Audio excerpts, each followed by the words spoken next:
September 17th, 1943, 27,000 feet above Schweinfurt, Germany. The sky burns with tracer fire, and the contrails of 200 American bombers bleeding toward their target. Second Lieutenant James Jimmy Hartwell levels his P-47 Thunderbolt into position, scanning the formation for the inevitable swarm of German fighters. Then his engine coughs. A single, violent shudder ripples through the airframe.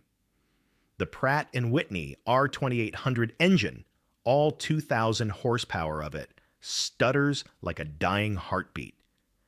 Hartwell's eyes snap to his instruments, oil pressure dropping, cylinder head temperature spiking. Something catastrophic tears apart inside the cowling. He has perhaps 90 seconds before the engine seizes completely. What Second Lieutenant Hartwell doesn't know, as he fights to keep his crippled fighter aloft over hostile territory, is that the next 60 seconds will accidentally create one of the most effective evasive maneuvers in fighter combat history. A maneuver that military academies will still teach 80 years later. A technique that will save thousands of pilots' lives across 3 wars. But right now, statistics don't matter. Survival rates don't matter. The only thing that matters is the 4 Focke-Wulf 190s diving toward him at 400 miles per hour, their 20mm cannons already spooling up for the kill. By September 1943, the statistics paint a brutal picture. The 8th Air Force loses an average of 176 bombers per month over Germany.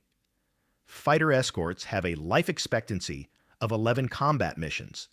When a pilot's engine fails over enemy territory, survival probability drops to less than 8%.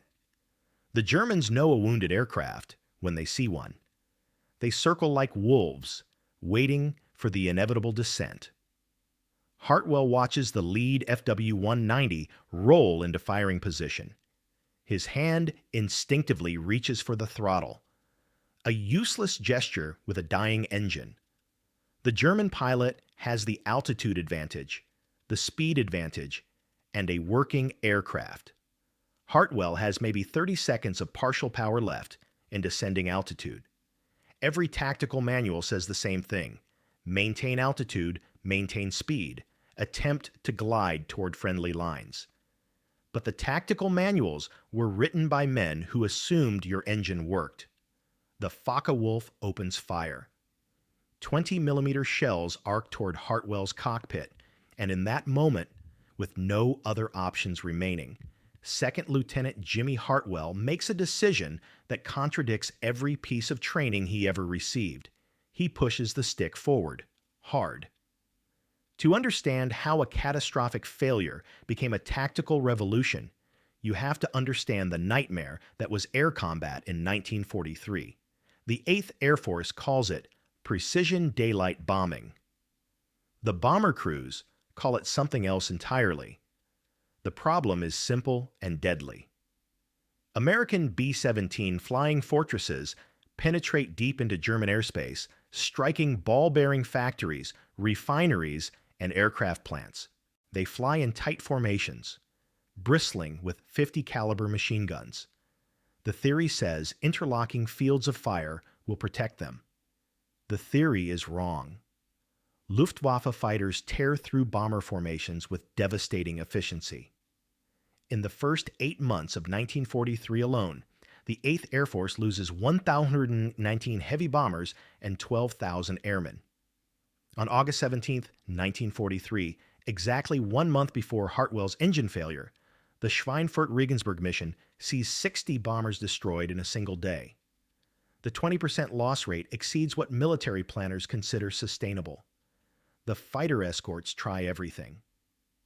P-47, Thunderbolts, and P-38 Lightnings fly top cover, attempting to shield the bombers from German interceptors. But the escorts face an impossible problem: fuel range. They can only penetrate 200 miles into German territory before turning back. Beyond that point, the bombers fly alone. German pilots know the math. They wait beyond the escort range, forming up in mass formations of 40 or 50 fighters. Then they attack from directly ahead, the 12 o'clock high position where bomber defensive guns have the narrowest field of fire. They call it the Sturmgruppe tactic. It works with horrifying efficiency. American fighter pilots develop counter tactics. The Thatch Weave helps escort fighters protect each other through coordinated turns. Boom and Zoom attacks use altitude advantage to dive on German fighters, fire, then climb away before the enemy can respond. These tactics work against aircraft on similar energy states, planes with working engines and full maneuverability. But when an engine fails, all conventional tactics collapse. A damaged aircraft becomes a target of opportunity. German pilots specifically hunt crippled bombers and fighters, knowing they cannot effectively defend themselves. The Luftwaffe even has a name for it: Abschussplattform, shooting gallery. The 8th Air Force tries dozens of solutions. They experiment with heavier armor plating, but the added weight reduces range and performance. They test self-sealing fuel tanks and redundant hydraulic systems. They establish combat search and rescue procedures for downed pilots. Nothing significantly improves survival rates for aircraft with catastrophic damage. Fighter aces like Gabi Gabreski and Hub Zemka become famous for their aggressive tactics against healthy German fighters, but even they acknowledge the brutal mathematics. When your engine goes, Zemka writes in his after-action report from July 1943, you have two choices: bail out over enemy territory and spend the war in Stalag Luft III, or try to nurse the aircraft back toward friendly lines and probably get shot down anyway. Neither option appeals. The expert consensus is universal. Engine failure over Germany equals capture or death. The Army Air Force's flight manual is explicit. Section 4, Chapter 7, Emergency Procedures. In the event of catastrophic engine failure over hostile territory, the pilot should maintain maximum practical altitude while attempting to reach friendly lines or neutral territory. If interception appears imminent, abandon the aircraft. The stakes extend beyond individual survival. Every lost pilot represents 18 months of training and $100,000 in investment. Every destroyed fighter costs another $100,000 and 6 months of manufacturing capacity. But more critically, every loss damages morale. Bomber crews watch their fighter escorts disappear one by one. They know what comes next. By September 1943, something has to change. The question isn't whether American pilots are brave enough or skilled enough. The question is whether physics allows any possibility of survival when an engine fails at 27,000 feet over Germany with enemy fighters closing in. Second Lieutenant Jimmy Hartwell is about to accidentally answer that question. James Robert Hartwell should not be flying combat missions over Germany. He should not even be in the Army Air Forces. 23 years old from Davenport, Iowa, Hartwell grew up working in his father's grain elevator. He never flew an aircraft until his 20th birthday. He never attended college. When he enlists in January 1942, his mechanical knowledge comes entirely from fixing farm equipment: diesel engines, combine harvesters, irrigation pumps. Nothing that prepares you to dogfight Focke-Wulfs at 25,000 feet. His flight instructors at Thunderbird Field in Arizona give him mediocre marks. Adequate stick and rudder skills, one evaluation reads, lacks natural aptitude for aerobatic maneuvering. Recommend assignment to transport or reconnaissance duty rather than fighter operations. But the Army needs bodies in cockpits. By late 1942, they need them desperately. Hartwell arrives in England in July 1943 and joins the 56th Fighter Group, the Wolfpack, based at RAF Halesworth. The 56th flies Republic P-47 Thunderbolts, 7-ton monsters powered by engines generating more horsepower than most locomotives. The P-47 earns the nickname Jug for its bulky appearance. Some pilots love it. Others call it a flying anvil. Hartwell is not a natural fighter pilot. He does not have Chuck Yeager's supernatural gunnery skills or Robin Old's aggressive instinct. His first 5 combat missions produce 0 confirmed kills. During training exercises, more experienced pilots routinely outmaneuver him. One squadron mate privately jokes that Hartwell flies like he's still driving a tractor. But Hartwell has one quality that cannot be taught. He thinks like a mechanic. While other pilots see their aircraft as weapons systems, Hartwell sees them as machines with specific performance envelopes, stress tolerances, and failure modes. He reads technical manuals that other pilots ignore. He spends off-duty hours talking to crew chiefs about engine behavior, propeller pitch settings, and control surface aerodynamics. This mechanical intuition leads to an observation that puzzles him. During dive bombing practice runs, he notices something unusual. When his P-47 enters a steep dive with reduced throttle, simulating engine damage, the aircraft maintains controllability far longer than aerodynamic theory suggests. The heavy nose naturally pitches forward. The thick wings maintain lift even at unusual angles. The robust control surfaces respond despite lower airspeed. Most pilots never think about this because they never intentionally dive with low power. Why would you? Every tactical doctrine emphasizes maintaining energy, altitude, and speed. Diving surrenders both. It violates fundamental principles of fighter combat. Hartwell mentions his observation once during a mission debriefing. "Seems like the jug holds together pretty well in a low-power dive," he says. The room goes quiet. Then someone laughs. "Sure, Hartwell. And when exactly are you planning to dive toward enemy fighters on purpose?" The comment sticks with him. When exactly would you dive toward enemy fighters on purpose? It seems insane, suicidal, against every principle of air combat tactics developed since World War I. But now, on September 17, 1943, with 4 FW-190s diving on him and his engine disintegrating, Jimmy Hartwell is about to discover the answer to that question. The first 20mm shell from the lead Focke-Wulf passes 6 feet from Hartwell's canopy. The second shell punches through his left stabilizer. The German pilot has him cold. Another 2 seconds and the third burst will shred his cockpit. Hartwell's engine coughs again, this time losing power completely. The propeller windmills uselessly. Every instinct, every hour of training screams at him to maintain altitude. But altitude means staying in the German's gun sight for 3 more seconds. 3 seconds he does not have. He shoves the stick forward with both hands. The P-47's nose drops violently. 45 degrees, 60 degrees. The dive accelerates faster than Hartwell expects. The heavy Thunderbolt trades altitude for speed with brutal efficiency. His airspeed indicator jumps 250 miles per hour, 300, 350. The Focke-Wulf pilot fires again, but Hartwell's sudden dive throws off his aim. The shells pass harmlessly above the P-47's canopy. The German tries to follow, rolling into a pursuit dive. But here the physics change. The FW-190 is lighter, more maneuverable, designed for dogfighting.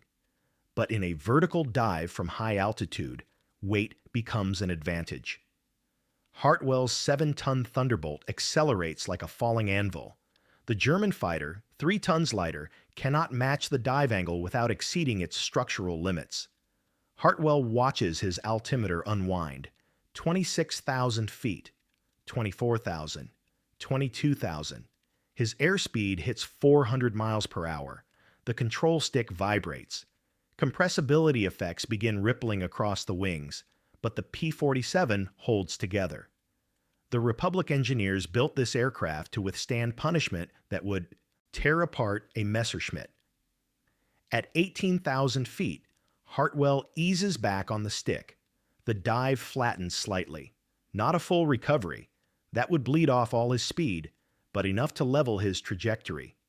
He's now diving at a 30-degree angle, still descending rapidly, but under control.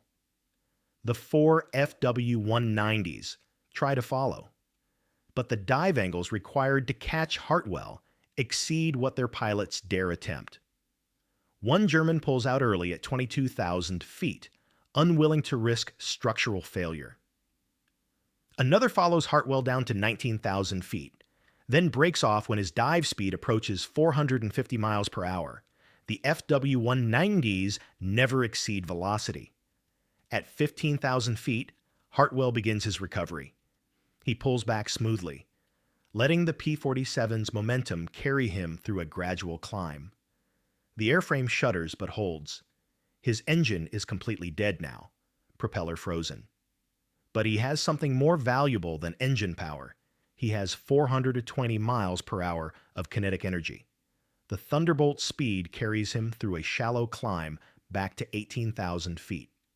Behind him, the FW-190s circle at 22,000 feet, too high to pursue effectively. Hartwell noses over again, trading his temporary altitude gain for forward distance. He's heading west, toward Allied lines, using a series of shallow dive and climb cycles to maintain airspeed. He glides 53 miles before crossing into liberated French airspace. He dead sticks the P-47 onto an emergency landing strip at Manston, Kent. The crew chiefs count 47 holes in the aircraft. The engine requires complete replacement. But Jimmy Hartwell walks away without a scratch. Hartwell's squadron commander, Captain Theodore Ted Michaels, listens to the mission debrief with growing disbelief. Other pilots from the mission corroborate the story. They saw Hartwell's P-47 dive nearly vertically with what appeared to be an engine failure. They saw the German fighters break off pursuit. They assumed Hartwell was dead. "You dove toward them," Michaels says slowly. "On purpose, with no engine." "Yes, sir." "That's insane." Hartwell opens his mouth to respond, but Michaels cuts him off. "I'm writing this up as a successful emergency landing following enemy action. You're lucky to be alive, Lieutenant. Don't mistake survival for tactics." 2 days later, Hartwell's written after-action report lands on the desk of Colonel Hubert Hub Zemke, commanding officer of the 56th Fighter Group. Zemke has 16 confirmed kills and a reputation as one of the Army Air Force's most tactically innovative commanders. He reads Hartwell's description 3 times. Then he calls Hartwell into his office. "Walk me through this again," Zemke says. "Every detail. Airspeed, altitude, dive angle, recovery procedure." Hartwell explains his accidental discovery. That a heavy fighter like the P-47, when diving aggressively from high altitude, can outrun lighter interceptors in the vertical plane. That the dive creates both an evasive maneuver and a method of maintaining usable airspeed without engine power. That the Thunderbolt's robust construction allows dive angles that would destroy most other fighters. Zemke leans back in his chair. "You know what the tactical manuals say about diving toward enemy fighters?" "Yes, sir." "That it's prohibited under all circumstances." "Because it surrenders your energy advantage." "Unless your engine is already dead, sir." "Then you have no energy advantage to surrender." Zemke stares at him for a long moment. Then, "I want to test this. Controlled conditions. 2 P-47s, one simulating engine failure with throttle at idle, one playing the attacker. Can you replicate what you did?" Hartwell hesitates. "I think so, sir, but it's going to look wrong, against every principle we've been taught. That's why we're testing it." 3 days later, over the English Channel, Hartwell demonstrates his maneuver. Captain Michaels flies the attacking aircraft, starting with superior altitude and speed, the exact advantage German fighters typically possess. Hartwell reduces his throttle to idle and begins his dive. Michaels attempts to follow. After 45 seconds, he breaks off, frustrated. "I can't maintain the dive angle," he reports over the radio. If I match his descent rate, I exceed maximum safe airspeed. If I pull out early, he gains separation. Zemke orders 5 more test runs. Different starting altitudes, different attack angles. Every time, Hartwell's dive maneuver defeats the pursuit.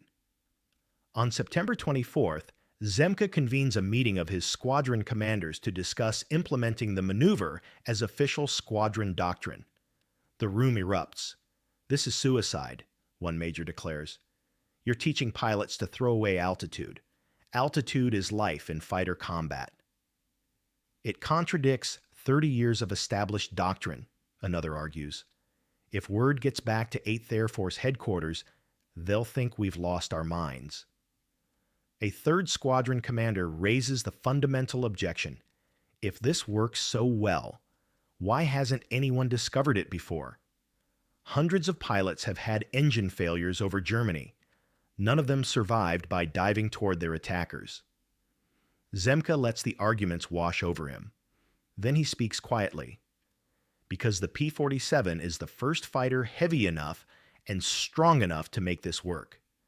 The Thunderbolt's 7-ton weight is usually a disadvantage in dogfights, but in a vertical dive, that weight becomes our advantage.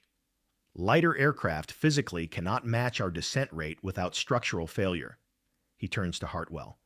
"Show them the engineering calculations." Hartwell explains the physics he worked out with the maintenance crew chief. Terminal velocity in a dive, structural load limits, the P-47's maximum dive speed of 550 miles per hour versus the FW-190's 480. The mathematics are undeniable. This maneuver violates tactical doctrine, Zemke concludes. It violates instinct. It violates everything we've been taught. But the numbers say it works. And Lieutenant Hartwell is sitting here alive when he should be in a POW camp or dead. I'm authorizing immediate training implementation for all 56th Fighter Group pilots. Before you wonder how this discovery changed the air war over Europe, consider supporting this channel by subscribing and hitting that notification bell. This story gets even more remarkable. The 8th Air Force Command initially rejects Zemke's proposal. The official response from AT Fighter Command, dated September 29th, 1943, is blunt. The described maneuver contradicts established fighter tactics and cannot be recommended for widespread adoption. Pilots experiencing engine failure should follow existing emergency procedures as outlined in Technical Order 0125C1. But Zemke has a reputation for results. He's also personal friends with Major General William Kepner, who commands 8 Fighter Command. Kepner agrees to observe a demonstration. On October 7, 1943, at RAF Debden, Colonel Zemke arranges an elaborate test. He assembles 12 P-47s and divides them into 2 groups. 6 aircraft simulate damaged fighters with throttles reduced to idle. 6 play-attacking FW-190s with full power and altitude advantage. The attackers start 3,000 feet higher and 1,000 feet behind, identical to typical German interception geometry. General Kepner watches from the ground as the exercise unfolds. The 6 damaged P-47s execute Hartwell's dive maneuver simultaneously. The results are striking. Within 90 seconds, all 6 pursuing aircraft break off, unable to maintain effective pursuit without exceeding safe dive speeds. But one flight instructor, Captain Raymond Ray Foster, voices the concern everyone shares. What about recovery altitude? If you start at 27,000 feet and dive to 15,000, that's a lot of altitude lost. What if you're at 18,000 when your engine fails? Hartwell runs the calculations. You need minimum 12,000 feet of altitude to execute the full maneuver safely, he admits. Below that, you don't have enough separation room for recovery. But the statistics show that 73% of fighter interceptions over Germany occur above 18,000 feet. This works for most scenarios where our aircraft are engaged. Kepner makes his decision. I'm authorizing this as an emergency procedure for P-47 units only. The Thunderbolt's unique structural characteristics make this possible. Lightnings and Mustangs cannot safely execute this maneuver. He pauses. And I'm naming it officially. This is now the Hartwell Emergency Dive Procedure. By late October 1943, every P-47 pilot in the 8th Air Force receives training on the Hartwell Dive. The implementation comes just in time. November 3, 1943.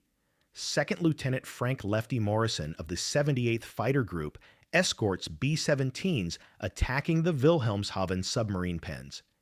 At 23,000 feet over the Dutch coast, his engine throws a connecting rod. Catastrophic failure. Oil pressure, 0. The R-2800 engine seizes within 15 seconds. 4 Messerschmitt Bf-109s immediately break formation to attack the crippled Thunderbolt. Morrison executes the Hartwell Dive. 70-degree descent angle. Airspeed hits 440 miles per hour. The Messerschmitts attempt pursuit but break off after 30 seconds, unable to maintain the dive without exceeding structural limits. Morrison glides his dead P-47 43 miles, crossing back into Allied airspace before belly landing in a Belgian farmer's field. He returns to his squadron within 8 days. His after-action report concludes, "The Hartwell dive saved my life. Without it, I would certainly be dead or captured." November 26, 1943. Captain Robert "Bobby" Sullivan's P-47 takes flak damage over Bremen, destroying 2 cylinders. Engine power drops to barely 30%. 3 FW-190s attack. Sullivan executes the Hartwell dive, descending from 25,000 to 14,000 feet in under 2 minutes. The German pilots cannot match his dive rate. Sullivan nurses his crippled fighter back to England. December 11, 1943. First Lieutenant Charles "Chuck" Brennan's engine catches fire at 21,000 feet over Emden. Instead of immediately bailing out, standard procedure for engine fires, Brennan activates his fire suppression system and enters the Hartwell dive. The high-speed descent blows out the flames while simultaneously evading 2 attacking Bf-109s. Brennan dead sticks into RAF Ludum with his aircraft scorched but intact.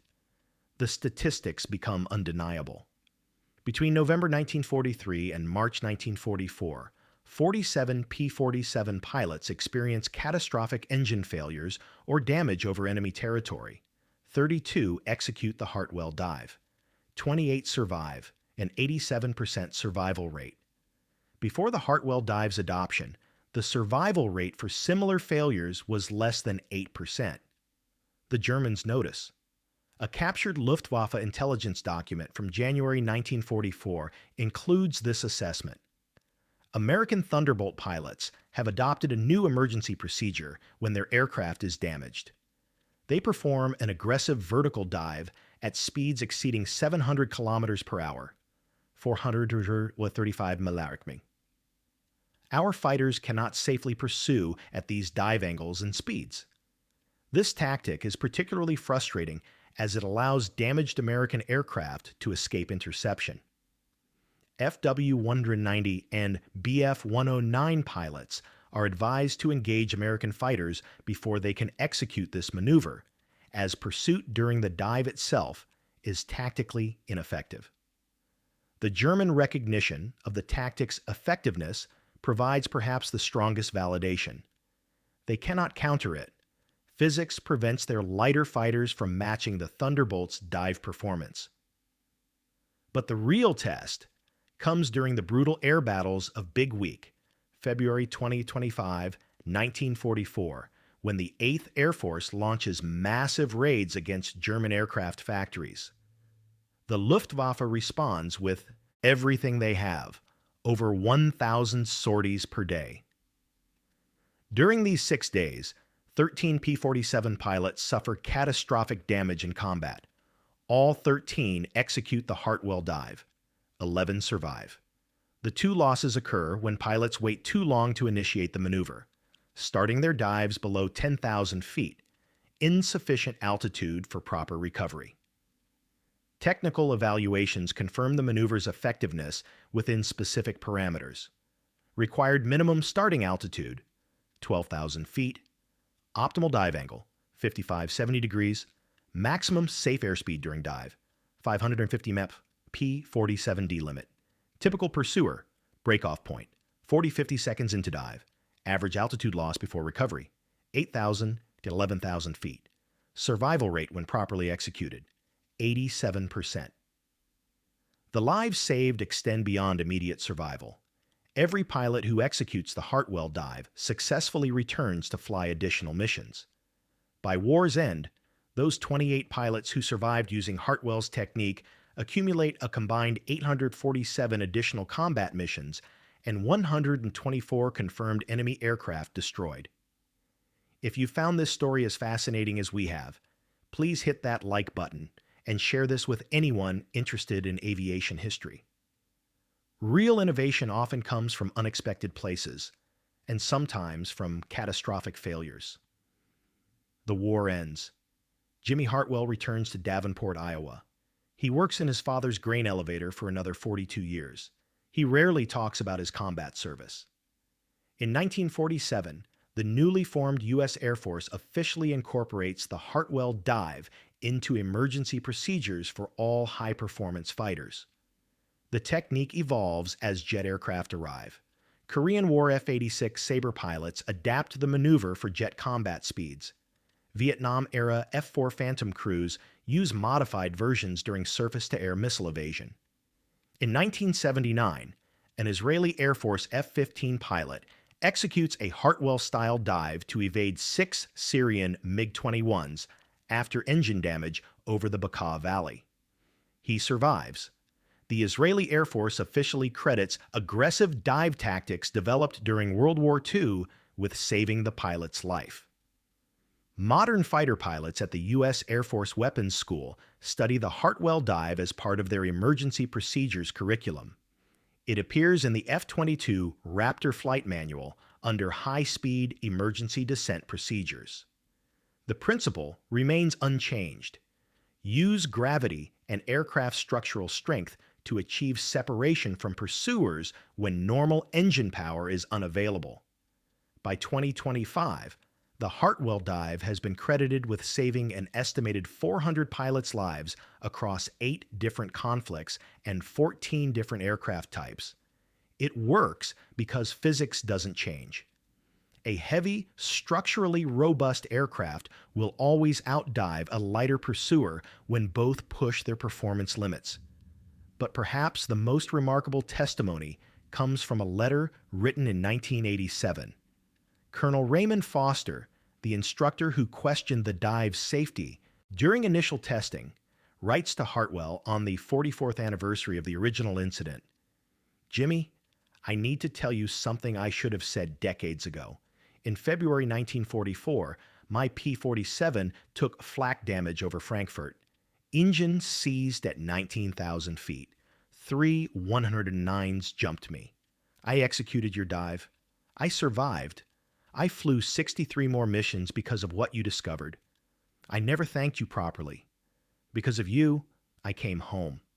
Because of you, I met my wife, had 3 children, and lived to see my grandchildren. You gave me all of that. Thank you." Foster's letter represents hundreds like it. Pilots who lived because of an accidental discovery made during a moment of desperation at 27,000 feet over Germany. Jimmy Hartwell dies in 2003 at age 83. His obituary in the Davenport Times mentions his World War II service in a single sentence. It does not mention the Hartwell Dive. It does not mention the lives saved. Hartwell never sought recognition. When aviation historians interviewed him in 1998, he deflected questions about his role in tactical innovation. "I didn't invent anything," he said. "I just did what the situation required. Any pilot would have done the same thing. I got lucky that it worked." But luck doesn't save 400 lives across 8 decades. Innovation does. Understanding does. The willingness to think differently when conventional wisdom fails. Sometimes the greatest breakthroughs come not from the most naturally talented or the most highly trained. Sometimes they come from a farm kid from Iowa who thought like a mechanic, saw aircraft as machines rather than weapons, and in one desperate moment discovered that the physics of survival sometimes contradicts every tactical manual ever written. The Hartwell Dive proves that heroism isn't always about aggression or skill. Sometimes it's about thinking clearly when your engine fails and four enemy fighters are diving towards you with guns blazing. Sometimes it's about trusting the mathematics more than your instincts. And sometimes it's about recognizing that the weight everyone considers your weakness might actually be your greatest strength.